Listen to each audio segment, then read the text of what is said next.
Alright, what's up guys? Hey, I'm back with another video. So this video, I'm pretty much I'm gonna fry some chicken while I talk to you guys.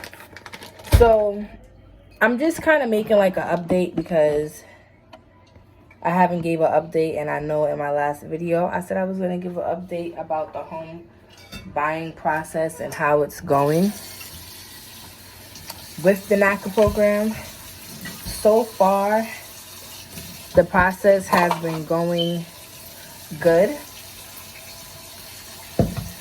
I feel like, I'm having some obstacles right now, but overall, I feel like it's not really that bad. We had our meeting last month on the 23rd. Everything went pretty good. We had to get rescheduled again for May 23rd. And then we're probably going to end up possibly getting rescheduled again for in June. Hopefully that's our last appointment.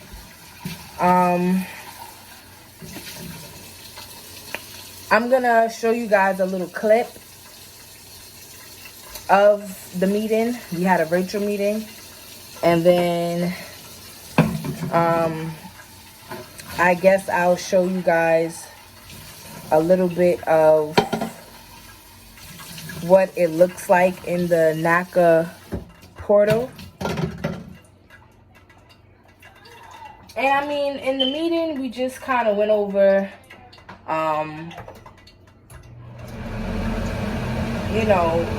what is our desired monthly mortgage, which I told her I wanted it to be $1,000 because I just feel like for us being a family of 5, we have a lot of expenses. We have 3 birthdays, we have Christmas, we have Easter, and I just feel like $1,000, a mortgage for $1,000, I feel like is gonna be reasonable for us. It won't be too much. We can handle it between me and my husband, because you also have to remember we got cars, we have other things that we have to pay. We got light bill, gas bill. So I feel like when you're a family and you have children and you're a first-time homeowner, I feel like you should definitely go into home ownership, I would say, on the lower end, if you understand what I'm saying. Like, you should not go into home ownership like with I don't want to make it seem like I'm trying to sound negative, because I'm not saying anything bad. I feel like what I'm saying is good. You shouldn't go into home ownership with big expectations. Like, you shouldn't go into home ownership wanting a humongous house, 6 bedrooms, 6 bathrooms, and wanting to spend thousands and thousands of dollars. I feel like when you're a first-time homeowner, especially coming from New York City, and you have children, I feel like you should start off slow. Start off with something simple, and if things are going good and you feel like you might want something bigger, and you don't want to currently pay down on the house that you have because you want to expand, then you can do that. But I feel like you should start off slow. And for us, I want to start off slow.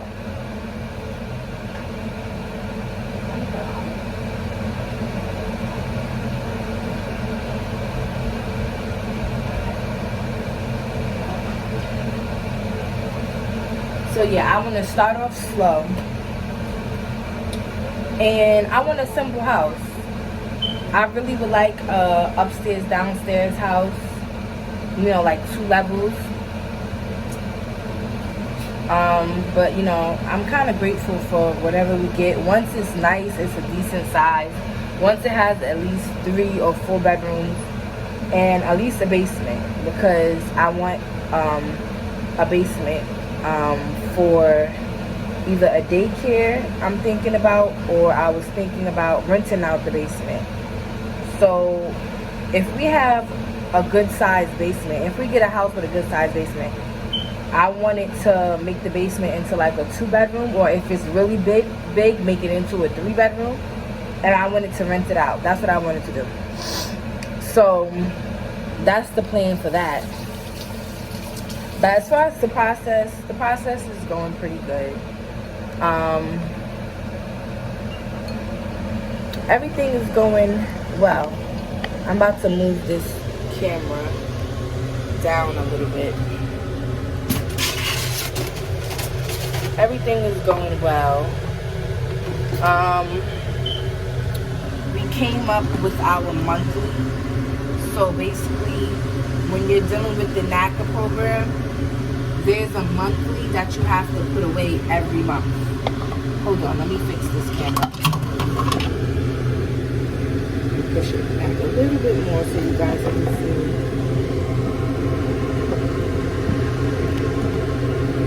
Okay. So every month there's a monthly.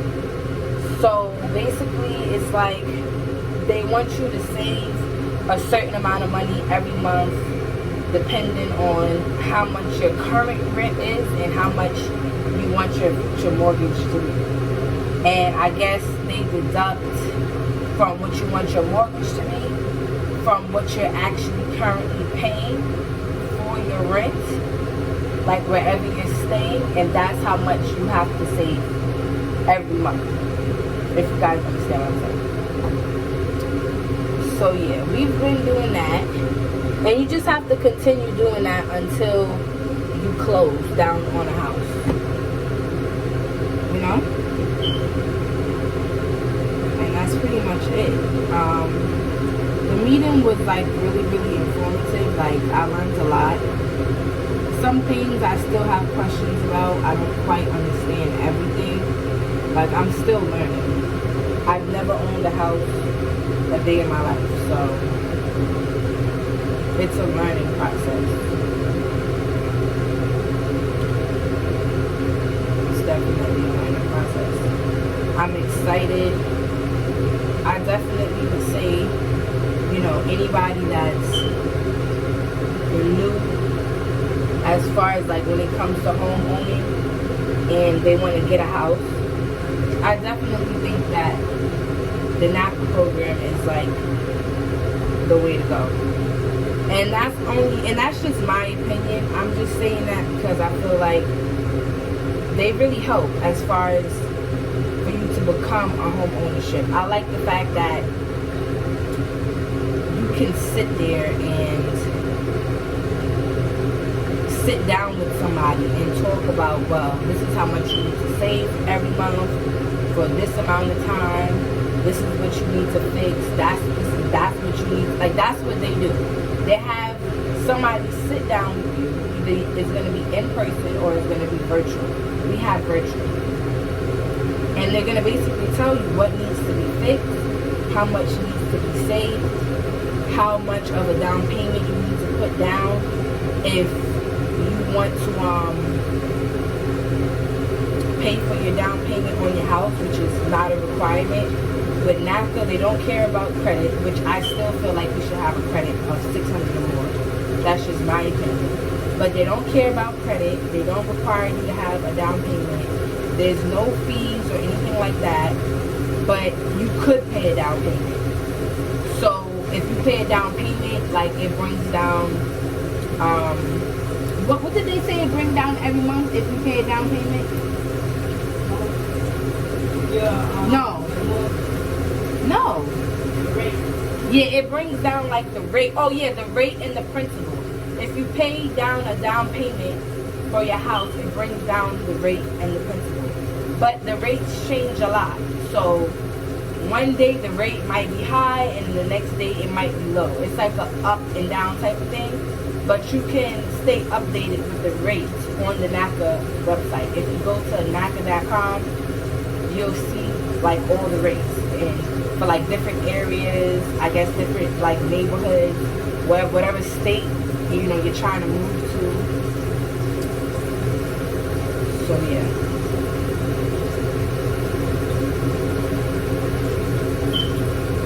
Everything has been going good with that. I just can't wait to get to the part where we're actually viewing houses. That's the part that I'm really excited about, and you know, I can't wait to share that moment and share with my kids.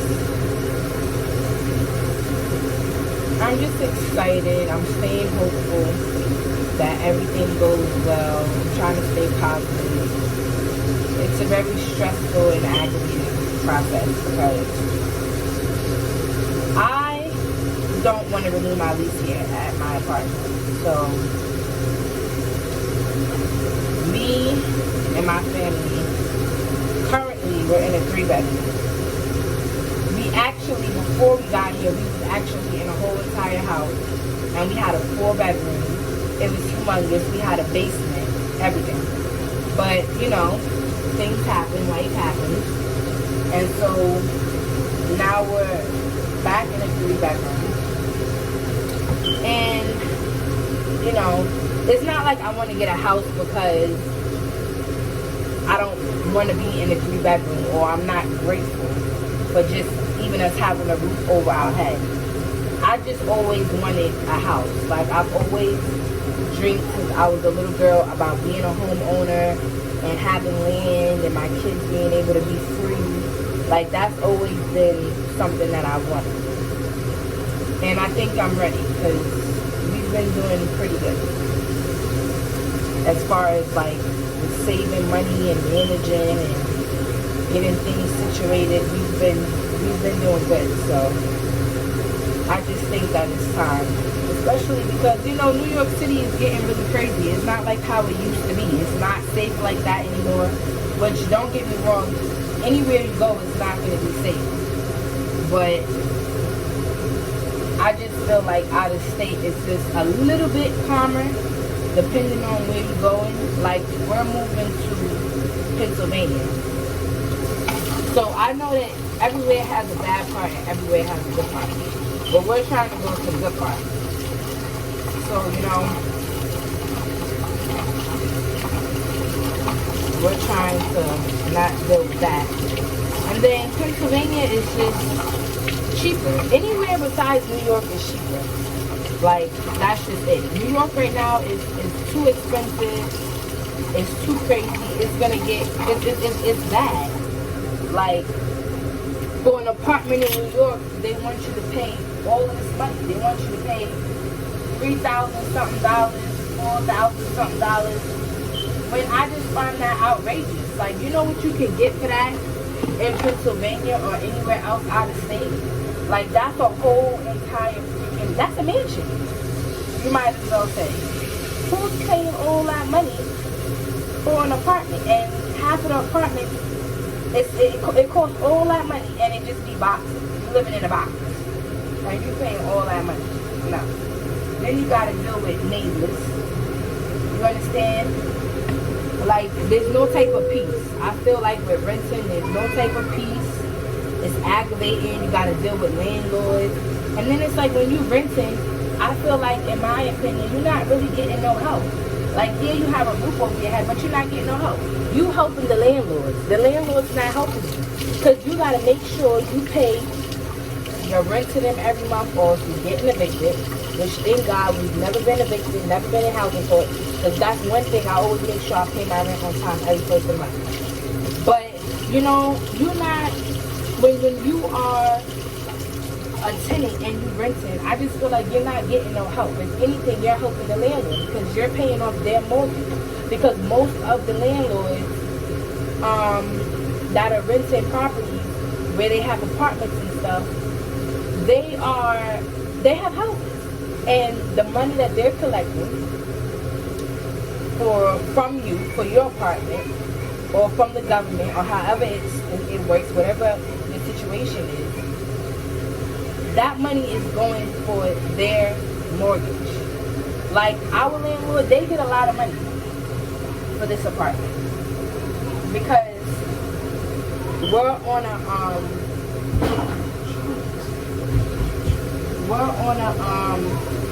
what happened? Why you have to do all of that? Come on, no, you didn't have to do all of that. Why you did all of that?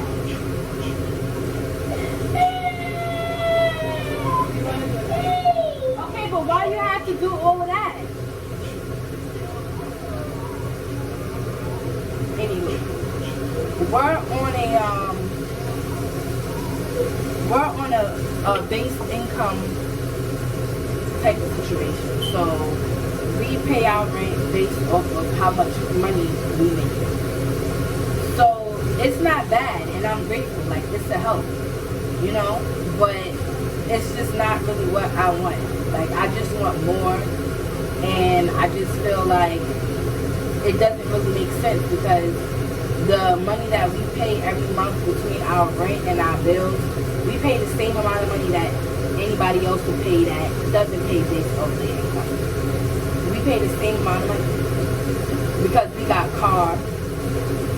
Our car insurance is very, very high. We got light. We got all these bills that we have to pay. So it's like, you know, we're not really getting,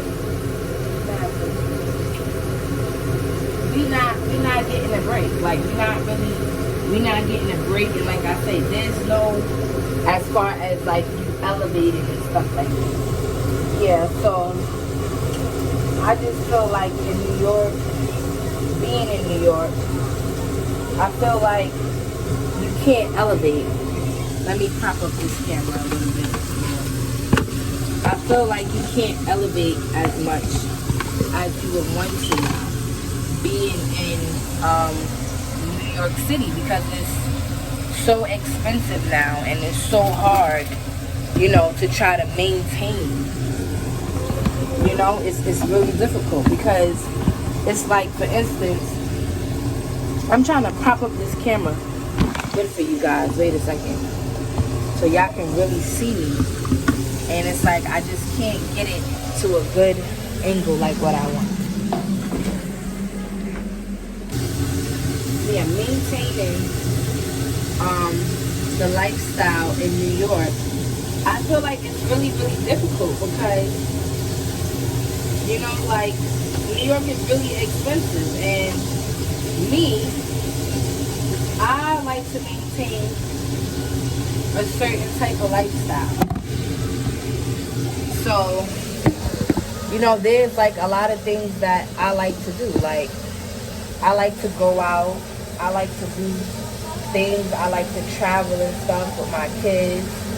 As you can see, we travel a lot, especially in the summertime, we travel more. So there's like a lot of things that I like to do.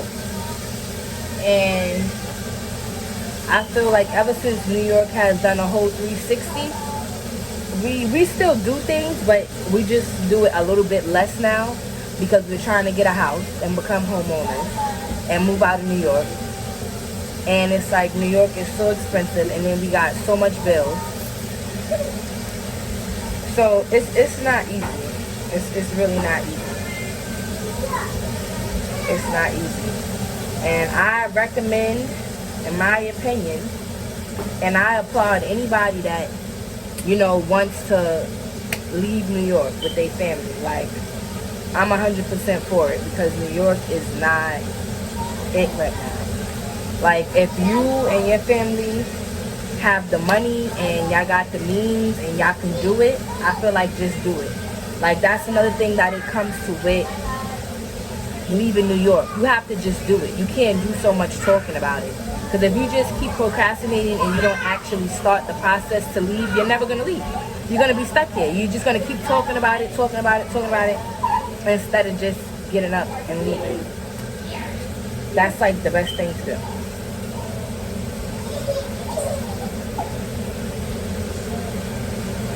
Yeah.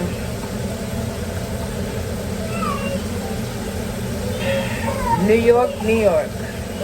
I remember when New York was just, it was a beautiful place to be. And I don't know what happened. But yeah. I just kind of wanted to come on here, talk a little bit, kind of give an update about the home buying process and how it's going. Give y'all a little bit of our life, I should say, as far as with the home buying process and why we want to become homeowners, you know. Because I never really talked about it or like told anybody how I really feel and why we're doing it and why we want to become homeowners. But it's like, I can't do it no more. I can't do any more renting. Renting is just stressing me out. I can't do any more renting. And on top of me not being able to do any more renting, I just want to make sure my kids are happy. I want to where I get old, my kids, you know, have something left back for them. Like something that they can do whatever they want with. If they want to make it bigger, if they want to take the house and get another house. You know, I just want to leave back something for my children so when I'm old or when, God forbid, I'm not here no more, they have something to lean on. Because trust me, when my kids get big, you think that it's bad now. Wait until they get big in the next 20 years. For all I know, the way things is going, we might have flying cars. I don't know, because things are just so crazy. And things are so expensive. Like, so that's another reason why I really want to get a house. It's really for our kids. Like, I just want them to be good. I don't want them to have to, you know, depend on no government assistance or have to go to them for government assistance to get somewhere to stay. I want them to have a house. I want them to have land where they can grow things. They can build on their land. They can have their family and just create basically generational wealth is what they call it. And because a lot of African American families don't have that. Like, my mother doesn't have a house. She ain't leaving me back no house. So it's like, you know, my father don't have nothing. He ain't leave me back nothing. He can't leave me back nothing because he chose to go down a different path. And that's a story for another time. So because of that, you know, I want to do things different. And I want to just make sure that my kids is always good. And it makes me happy to see my kids happy. And yeah. I'm trying to hurry up and make this fried chicken. This is the first time I'm making fried chicken with thighs. I've never made fried chicken with thighs. I'm trying something different.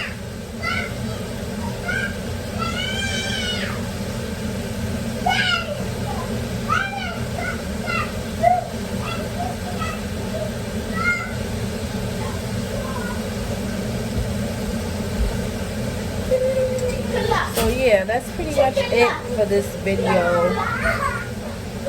I'm going to leave the website